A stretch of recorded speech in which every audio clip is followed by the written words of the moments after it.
using newsela.com, specifically with regard to students who have Code Q designations, and other ways that you can use Newsela as an assistive technology or just as a way to kind of provide a little bit more differentiated instruction in your classroom, and create a bit of a more welcoming environment for students who may struggle with reading comprehension, or perhaps have English as a second language or something like that. So in a nutshell, Newsela is an educational platform that provides a variety of news articles and other text resources that are tailored to students based on information that the teacher provides during their sign-up process. So when the teacher is signing up for their account, they can select the grade level, they can select topics of interest, whether that's English language arts, science, math, current events, and things like that. There is also a really helpful box that you can check that will filter out anything that isn't appropriate for an elementary audience. All of the content that you'll see is categorized by reading level, which makes it accessible to the different age groups, reading levels, interest subjects, and other things like that. The other really helpful thing about Newsela is if you have one article, for example, you can scale that anywhere from a 300 to an 800 lexile, which allows you to provide the same or similar content to all of your students, regardless of their reading level. Another helpful kind of aspect of the app is that teachers can use the platform to assign articles, assess student understanding, and track progress. There's some pretty impressive data things that it does in the back, especially if you have the paid version of the app. There is a ton of stuff in the free version though, which is why I chose to do it for this assignment. But that is just to say, if you are willing to pay whatever their fee is, there's a ton of kind of analysis stuff for the teacher as well. I think that Newsela would be a really useful resource for teachers because it can enhance literacy skills and promote engagement by using current events. And it's also really easy for teachers to use, but I think that the output that I guess ease of use, like just because it's super easy for teachers to use, I think it's also really impactful for students, which is kind of the marker of a really good website. When it comes to using Newsela as an assistive technology, I figured that it would be best used to support any student with Category Q designation whose IEP indicates adaptations to instruction and assessment or adaptations to learning resources and technology. By offering articles at multiple reading levels, Newsela allows you to customize the content regardless of what that specific student's reading levels are, so that they can still access the same content or same subject matter at a level that is comprehensible to them. The platform also includes assistive technology features like text-to-speech or annotation. There are translation tools as well that are embedded in there, which help any English language learners. There's a ton of vocabulary kind of bonuses, I guess, that they include in there, where you can hover over things and it'll give you either definitions or link out to other resources, which can be helpful for comprehension as well. Teachers can easily differentiate the instruction and provide resources to cater to those individual learning styles, which I think helps everybody feel more involved in the same projects. I really like the idea of this tool because instead of creating a situation where you have a completely separate assignment for students who have an IEP or something like that, it allows you to simply change the resources that they're using, which can help students feel a little bit more included in a classroom environment. To get started with Newsela, you need to have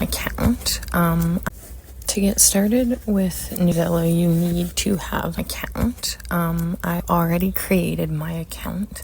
I've set it up as a teacher, but it does give you the opportunity to set it up as a student teacher or an administrator. So once you've done all of your signing up, it'll ask you some questions about what you're looking for, which is really helpful. It also offers you the opportunity to select your grade level and things like that, subjects and other filters. So there's a specific filter that's embedded actually that's really helpful. that will filter out any content that isn't labeled as appropriate for elementary levels. So I found it to be a really helpful little tidbit as well. But once you have set up your account, it brings you to the dashboard here, which you can kind of see. These articles are kind of curated based on the information that I provided during my sign up. So it's things, I believe at like a grade 5 to 7 level, and it's focusing on reading and writing and current news. So you can see here how they focus on kind of current events and things like that, which is also helpful for engagement. So there is a search bar here at the very top. You can use that to search for any number of topics, which you can kind of see here. There's some suggestions even that you can use. So here's a bunch of articles about the Olympics, for example. So that's really easy to use. I found the interface to be really user-friendly, which I find in teaching is really important. When you have so much time in a day that you spend doing other things, I think being able to navigate an app easily is really important. So if we were to select an article here, it will open up. And you can see here, it'll give you just a quick summary, the main ideas, key terms, things that you can ask before reading, discussion topics. So there's tons of resources here for teachers on that side of things. You'll also see here there's a few different things. So in any article that it offers students, it'll give you subject-specific vocabulary that are underlined. It also shows you kind of power words here, which can be helpful for building vocabulary with your students. This article here is listed, you can see, at an 800. But you do, with this app, have the opportunity to kind of simplify things as well. So you can see here we're down to a 360, so it gets a lot shorter there. And then you can go to, say, 700, and it customizes the reading level in a way that makes it more accessible and offers an entry point to more students, which is very helpful, specifically when you're looking at students who have a level Q designation. Those are students who are going to need adaptations to assignments and instructions and things like that. So I thought this would be a really helpful tool for the teacher on that side of things, as well as for the student, because there are quite a few actually quite interesting aspects that you can use from the student side of this app as well. One of the things that I really like is you also have the option at the top here to view as a student. So you can see there it changes things for you. So as a teacher, you can see both sides before you're sending it out to your classroom, so you know exactly what you're putting out there. The other interesting aspect of this is that you do have the opportunity to use it to assign reading.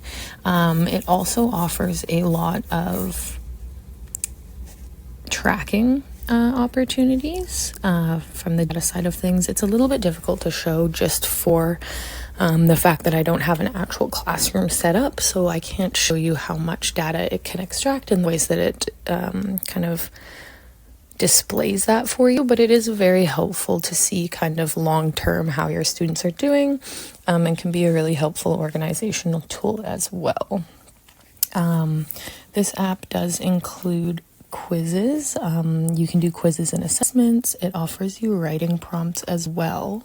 So you can see here, just directly down from the menu tab, it'll give you ELA, social studies, science. There's an entire content library here that you can view.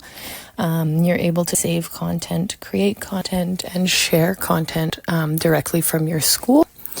And then you can also look here and see there's a bunch of different subjects kind of, or filter keywords that you can look at. So there's things like worksheets that you can look through, all sorts of resources for teachers there. The main focus, I think, with this app from an assistive technology standpoint would be the reading levels. I think that's the most helpful piece in regards to how we can implement it as teachers. I think it would be a useful thing. I know I often find an article or something for an assignment and I'm struggling with finding something similar, kind of similar topic but different reading level, or the other way around, like similar reading level but a different topic. And I think that is a really good solution to that problem. There is a multiple reading levels feature as well, so you can differentiate reading instruction within your classroom. It allows students to access all of the same content, regardless of their reading level. So you can see here is an article. We have it at a 690. We can view it from the student's perspective. And you'll see here you've got your underlined words, your article. They come with pictures, which is really nice. And then you can also see there's these check for understanding points. So you can see, you can select and you can submit things to your teacher. There are a ton of other features within the app. See here, they've blurred them out because those are paid features, but there's also a ton of stuff within the app that is not paid. So I think this is a really good resource for teachers to use. It's for students who are looking to engage in current events while still considering all of the diverse needs of your students. I find it's really hard to get things that are current, that have multiple reading levels attached to them. So when you're creating a classroom and assigning articles, you can track progress. You can also integrate Newsela into your curriculum to create a bit more of a dynamic, differentiated learning experience, which I thought was interesting as well.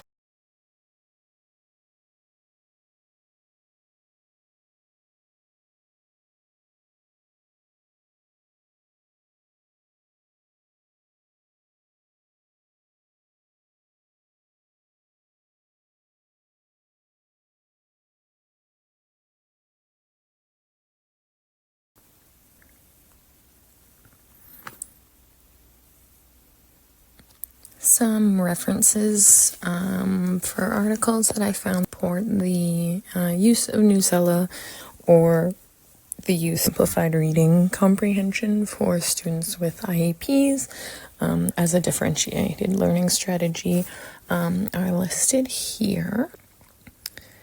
And as for my opinion and critique portion, personally using the app, I found it was user-friendly, which I thought was important. I can see myself definitely in classroom in the future, especially for my practicum.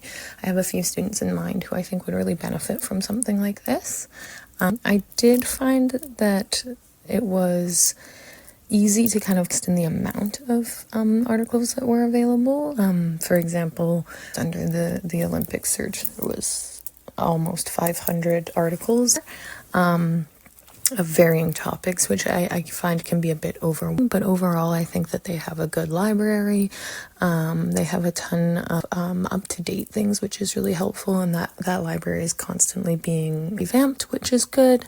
I thought those were all really good positives to the app. And that being said, and I did find an article to kind of sort my concern was that due to the algorithm that is used for simplifying the articles, sometimes the information that is provided within those articles at any exiles is very numeric based, or kind of quantitative information, which can be very difficult for students kind of retain and hold on to, I guess. So that was one concern that I had, and while I was looking for my resources, I did find an article here that I listed that kind of shares that same view, talking about how you can simplify things, but almost like kind of that game of telephone, things will inevitably end up getting sort of skewed, or the meaning gets changed a little bit. So I've included that there as well. But that was kind of my overview of the Newsela app as a whole. Overall, like I said, I found it to be a very helpful app. I think it's a really helpful resource for both students and teachers who are looking to engage with current events in reading and writing. I think it helps to address diverse needs within a classroom, both for students who do have IEPs and other students as well. I think it's just a great tool to use for kind of everyone. I think that there's a ton of stuff that's available on the free side of things, and I'm sure that if you're willing to pay the money for it, that there's a ton of other kind of resources in the paid side as well. Thank you.